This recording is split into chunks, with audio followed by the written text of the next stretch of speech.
La foi en Jésus d'abord.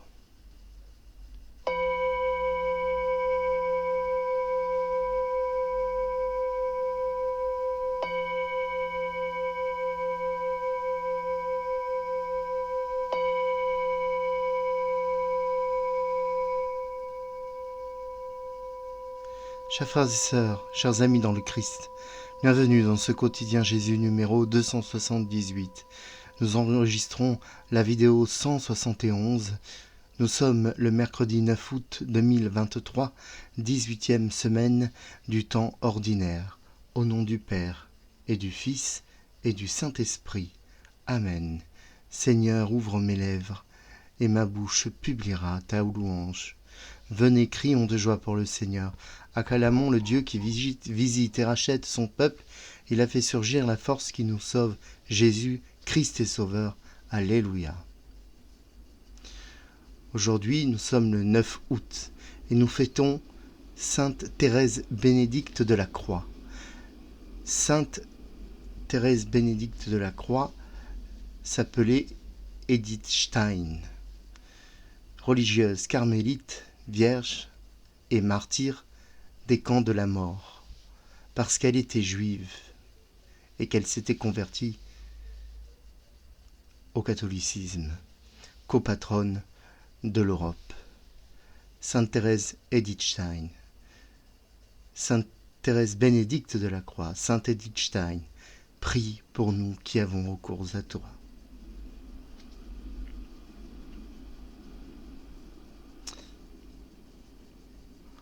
En ce mois d'août, consacrons-nous au cœur immaculé de Marie, abandonnons-nous à Dieu le Père. Bienheureuse Vierge Marie, Immaculée Conception, toi que le Père a choisi pour donner naissance à son Fils unique Jésus le Christ par l'action de l'Esprit Saint, tu as été élevée au ciel au jour de l'Assomption. Comme toi, nous nous abandonnons à la volonté du Père. Nous consacrons notre personne, ainsi que le monde entier, à ton cœur immaculé. Amen. Confions cette méditation au Seigneur. Confions à Alba, petite fille qui combat vaillamment un cancer, et confions Laetitia, qui lutte pour vivre après un accident de la route, 50 ans. Confions tous les enfants victimes d'abus. Confions aussi le petit Émile que l'on recherche toujours, et ceux qui le cherchent. Aide-nous, Seigneur, aide-nous à ne pas oublier les crimes du passé, pour qu'aucune victime ne reste anonyme, et pour que ces crimes cessent de se reproduire. Seigneur, écoute-nous.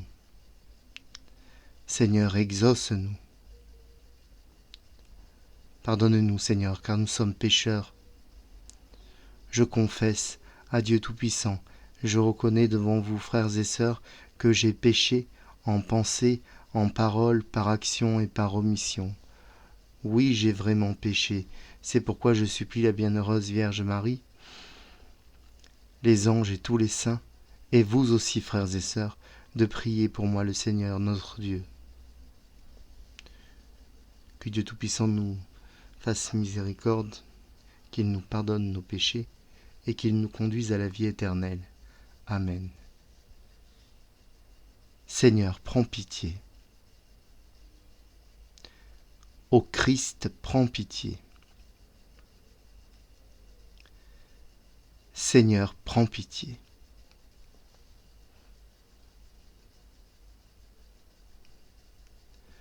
Nous fêtons donc aujourd'hui Sainte Thérèse Bénédicte de la Croix,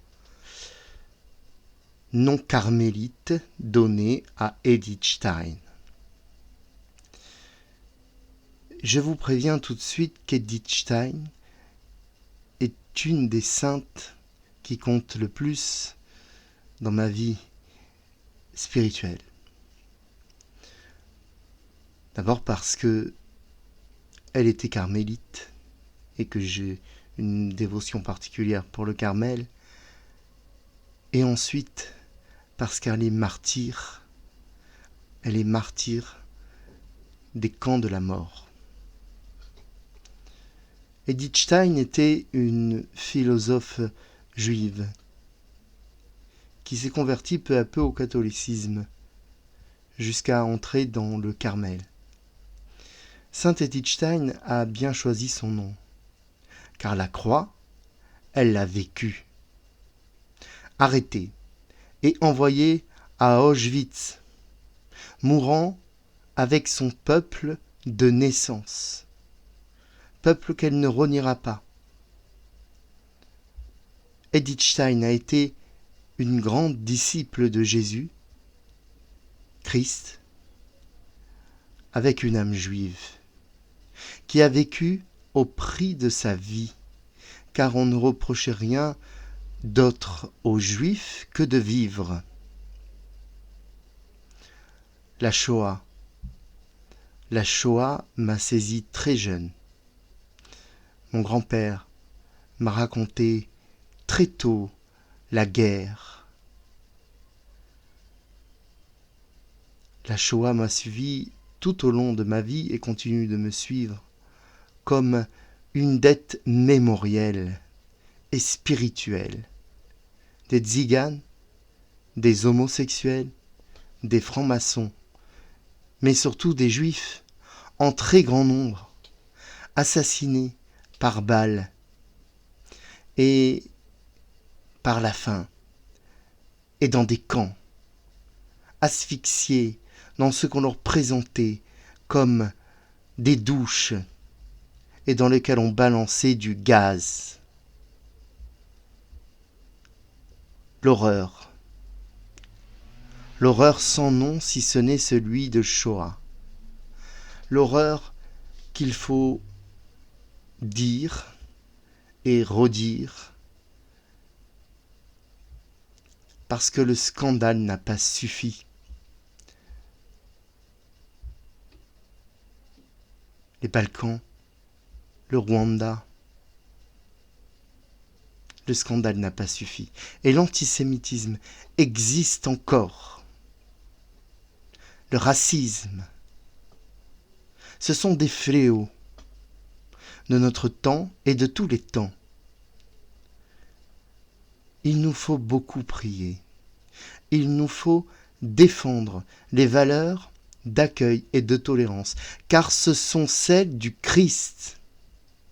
N'en doutons pas, n'en doutons jamais.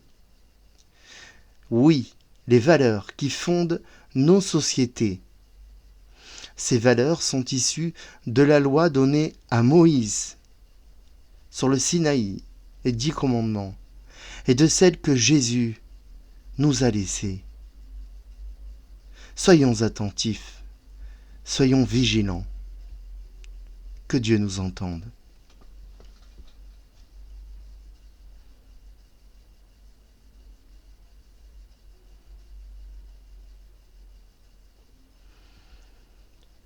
Un grand prophète s'est levé parmi nous et Dieu a visité son peuple.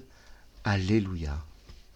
Nous lisons aujourd'hui, chers amis, dans l'évangile de notre Seigneur Jésus-Christ selon saint Matthieu au chapitre 15. En ce temps-là, Jésus se retira dans la région de Tyr et de Sidon.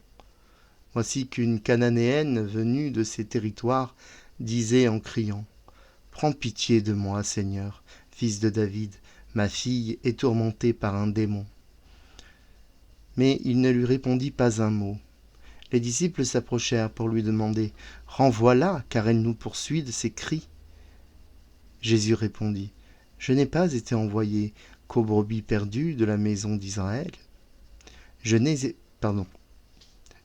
été envoyé qu'aux brebis perdues de la maison d'Israël. » Mais elle vint se prosterner devant lui en disant : « Seigneur, viens à mon secours. » Il répondit : « Il n'est pas bien de prendre le pain des enfants et de le jeter aux petits chiens. »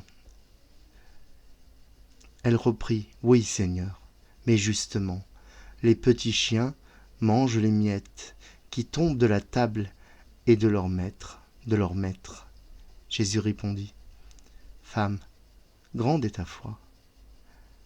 Que tout se passe pour toi comme tu le veux. » Et à l'heure même, sa fille fut guérie.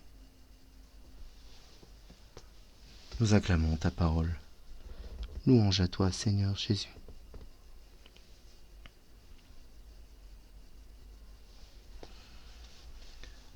Nous pouvons trouver dans cet évangile que l'attitude de Jésus vis-à-vis de la cananéenne est un peu dure, est un peu brutale.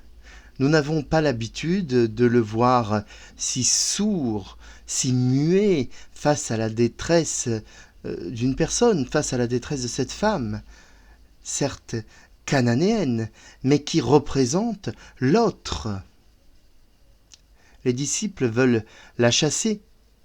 Elle fait trop de bruit. Et Jésus rajoute qu'il n'a pas été envoyé pour les brebis perdues, qu'il n'a été envoyé que pour les brebis perdues de la maison d'Israël. Autrement dit, les Juifs. Le peuple d'Abraham, d'Isaac et de Jacob, le peuple de l'Alliance. Puis, lorsque la femme se jette à ses pieds et le supplie, Jésus lui répond que le pain de vie est destiné aux enfants, c'est-à-dire à ceux qui appartiennent à Dieu, qui se reconnaissent de Dieu, et non aux chiens, animaux qui étaient très méprisés à l'époque, qui eux ne connaissent pas Dieu. Si nous ne connaissions pas Jésus, nous pourrions penser qu'il y a là de l'intolérance, voire même du rejet. Mais nous commençons à le connaître et nous savons que tout a un sens. Le sens, le voici, je le pense. C'est mon idée. Le peuple d'Israël erre depuis longtemps, depuis très longtemps, entre des périodes fastes et d'autres plus difficiles. Il a connu tout ce qu'un peuple peut connaître, la gloire de la royauté et l'esclavage, l'exode dans le désert, la dispersion, le martyre. Depuis Abraham, appelé par le Seigneur à quitter Ur, sa terre natale, pour la terre promise de Canaan, jusqu'à l'installation en Égypte de Jacob sous la sécheresse et l'avilissement progressif au statut d'esclave. Les Hébreux ont avancé, combattu, souffert. Ils ont été choisis par Dieu, le Dieu un, et ne se sont pas livrés à l'adoration des faux dieux. Puis il y a eu Moïse, la révélation du saint nom de Yahvé. Je suis Yahvé. La sortie d'Égypte, les tables de la loi données sur le mont Sinaï, le don de la Torah et la conquête par Josué de la terre de Canaan. Des divisions, des guerres, mais malgré leurs écarts, ils sont revenus vers Dieu toujours. Nous autres les chrétiens, nous sommes issus de ce peuple. Pas d'une façon ethnique ou généalogique, mais par la foi, l'alliance que nous partageons et la nouvelle que nous avons scellée. Jésus était juif. Pendant ce temps, il y avait les peuplades lointaines, ignorantes parce que trop loin. Et puis les peuples alentours, qui connaissaient bien les Juifs, qui connaissaient bien leurs croyances, mais qui n'adhéraient aucunement à la foi au Dieu un, à la foi en Yahvé, persévérant dans leurs idolâtries et dans leurs pratiques parfois très douteuses. Canaan fait partie de cela. Les Juifs ont été persécutés pour leur foi inflexible dans le vrai Dieu.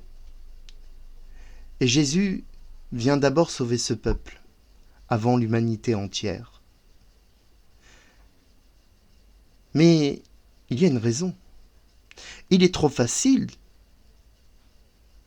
d'abord de persécuter, puis lorsqu'un démon est trop embêtant, de venir demander de l'aide à Dieu, que jusqu'à présent on avait ignoré. Ce que fait Jésus, ce n'est pas un rejet, c'est qu'il met la foi de cette femme à l'épreuve. Cette femme qu'il connaît, car il peut lire dans les cœurs. Il met sa foi en épreuve, parce que cela n'est pas ni en criant, ni en rabâchant, ni en payant, ni en menaçant que l'on obtient quelque chose du Seigneur, mais uniquement par la foi et par sa très grande miséricorde, la miséricorde de Dieu. Et cette femme, parce qu'il fallait qu'on entende cette parole, répond juste lorsqu'elle dit que les miettes suffiront. Cette femme a compris l'ampleur de ce que Jésus peut donner. Par sa foi, sa fille est libérée du démon. N'allons pas croire que Jésus soit un professeur qui donne les bons points. Jésus est amour. Mais si à l'amour nous répondons la haine, comment discuter ?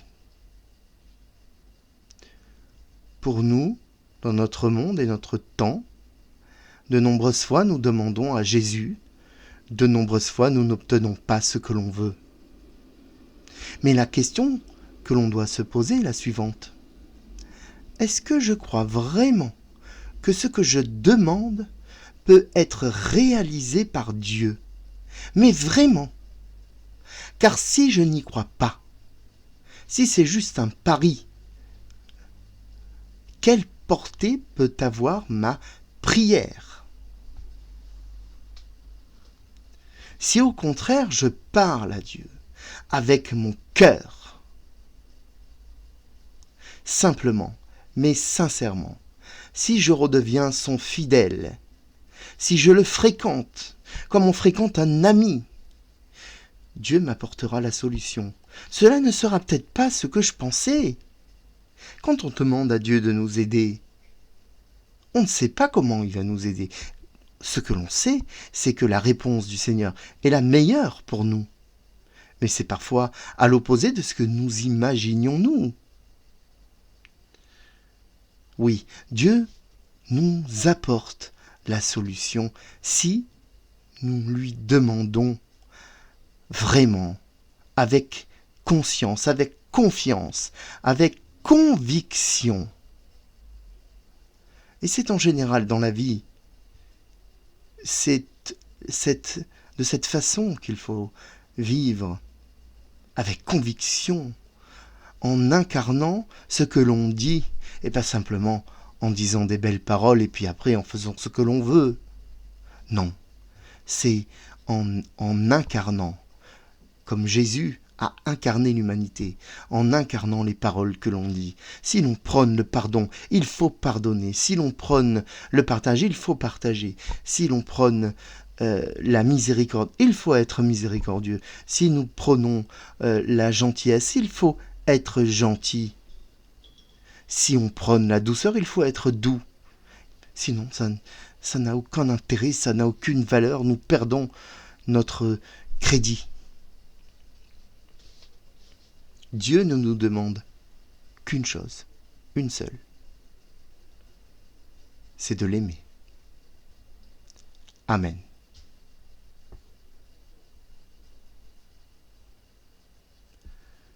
Aujourd'hui, dans l'office des lectures, nous lisons un extrait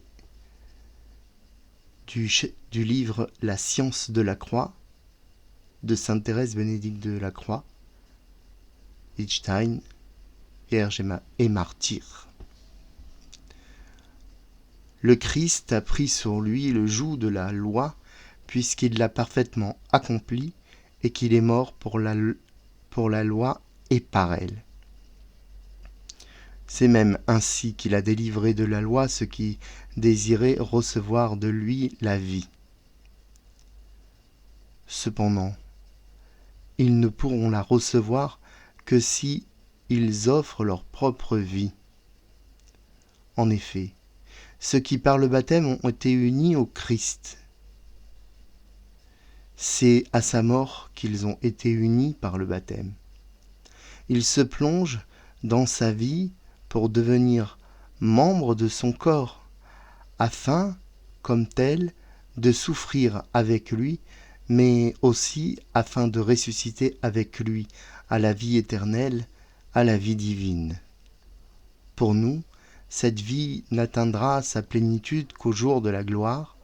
Nous y participerons, cependant, dès maintenant, dans la chair, dans la mesure où nous croyons.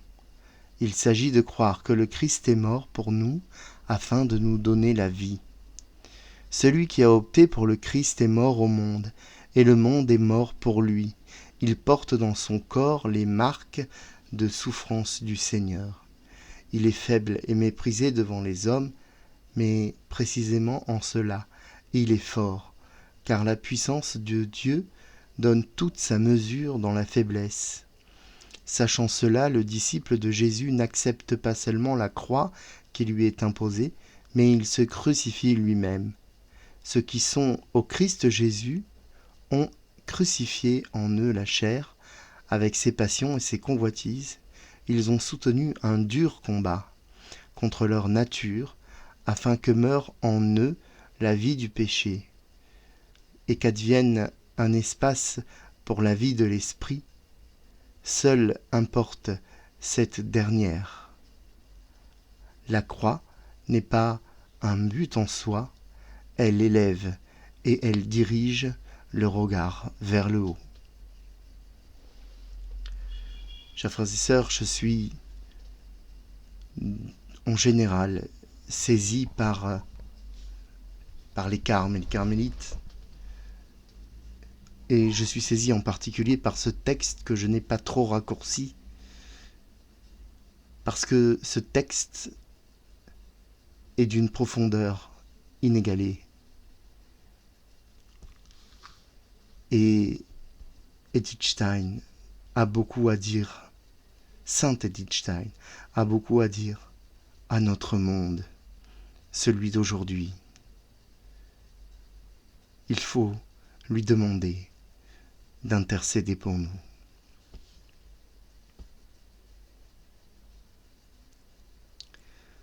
À notre tour, intercédons aux prières des vêpres.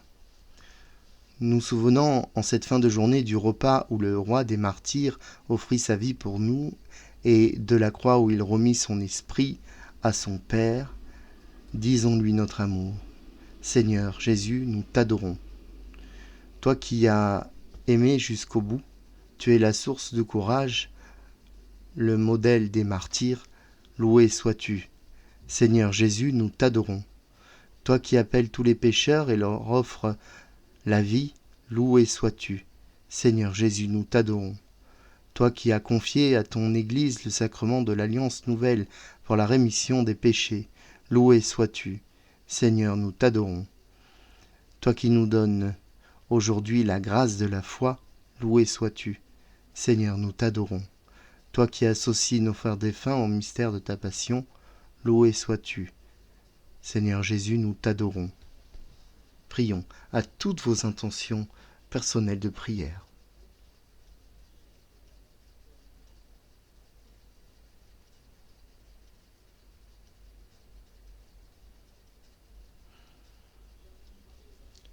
Seigneur Jésus, loué sois-tu.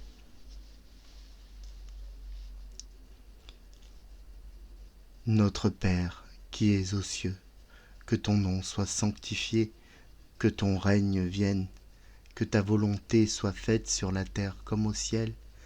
Donne-nous aujourd'hui notre pain de ce jour. Pardonne-nous nos offenses, comme nous pardonnons aussi à ceux qui nous ont offensés. Et ne nous laisse pas entrer en tentation, mais délivre-nous du mal, car c'est à toi qu'appartiennent le règne, la puissance et la gloire pour les siècles des siècles. Amen. Dieu de nos pères, tu as conduit la bienheureuse martyre Thérèse Bénédicte à connaître ton Fils crucifié et à l'imiter jusque dans la mort par son intercession. Accorde à tous de reconnaître le Christ dans le Christ leur Sauveur, et grâce à lui, de parvenir à te contempler pour l'éternité, lui qui règne avec toi et le Saint-Esprit pour les siècles des siècles. Amen. Je vous salue Marie, pleine de grâce, le Seigneur est avec vous. Vous êtes bénie entre toutes les femmes, et Jésus, le fruit de vos entrailles, est béni. Sainte Marie, Mère de Dieu, priez pour nous pauvres pécheurs, maintenant et à l'heure de notre mort. Amen. Gloire au Père, au Fils, au Saint-Esprit, comme il était au commencement, maintenant et toujours, et dans les siècles des siècles. Amen. Ô mon Jésus, pardonne-nous nos péchés, préserve-nous du feu de l'enfer, et conduis au ciel toutes les âmes, surtout celles qui ont le plus besoin de ta divine miséricorde. Chers frères et sœurs, je voudrais un peu revenir sur mes propos, sur la prière, et revenir sur les propos du pape, qui lui-même nous appelle à prier. Et parfois, on peut ne pas prier par découragement, parce qu'on ne sait pas quoi dire, parce qu'on ne sait pas quoi faire, parce qu'on ne sait pas quel livre prendre, ou parce qu'on ne comprend pas ce qui est écrit dans un missel ou dans un bréviaire. Le pape nous appelle à des prières toutes simples, des prières très courtes, plusieurs fois dans la journée. Ça peut être simplement Jésus. Jésus, répétez le saint nom de Jésus. Ça peut être Jésus, aide-moi. Jésus, je t'aime. Mon Père, je m'abandonne à toi. Sainte Marie, aide-moi. Marie. Ce sont des prières simples, mais ce sont des prières qui montent au Seigneur directement, parce qu'elles sont percutantes et vraies et profondes. Ce n'est pas un nuage de fumée. Ce sont des prières laser, comme on pourrait dire. Demandons au Seigneur qu'il nous bénisse et qu'il nous protège en ces temps de vacances. Lui qui est Père et Fils et Saint-Esprit. Amen. Je vous souhaite à toutes et à tous une bonne journée. Soyez prudents sur la route dans vos activités de vacances. L'été est propice, on le sait, aux accidents. Revenez-nous sains et saufs. Et je vous dis à bientôt sur cette chaîne du quotidien Jésus.